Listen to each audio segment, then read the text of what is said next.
Go ahead, April. Back on the issue of race and the hypersensitivity around the issue, this president ran for office on the issue of race from Charlottesville. With that said, there is now an effort on the Hill to strengthen the nation's oldest federal civil rights law of 1866. Is he involved in that? What is his conversation about this with senators as well as congressional leaders? Has he talked about that with them, or what does he feel about it? Well, we're very appreciative of the efforts by a number of the leaders who are working in discussions about updating the oldest civil rights law, as you noted. But in terms of specific conversations with the president, I just don't have anything to read out for you. Is this important at this moment, especially to strengthen the nation's oldest civil rights law, as voting rights is, I don't know what you call it, collapsed, as policing is held up? There's a call for reparations. There's so many things that the Congressional Black Caucus is trying to push forward with their agenda, as well as issues. These issues seem to be more civil rights and humanitarian versus policy.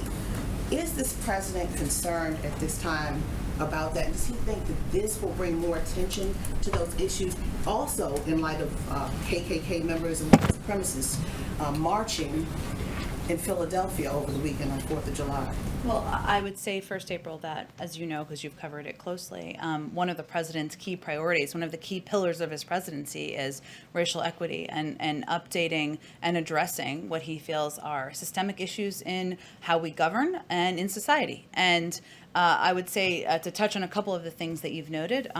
One on voting rights. I expect we'll have some more announcements to make later this week about the president's and the vice president's schedule and opportunities they will take to continue to use their platforms and the bully pulpit to advocate for, push for, use every lever of government to move those initiatives, I should say, forward. But certainly, he will remain engaged closely with civil rights leaders about the range of priorities that you just discussed, as well as with leaders in Congress.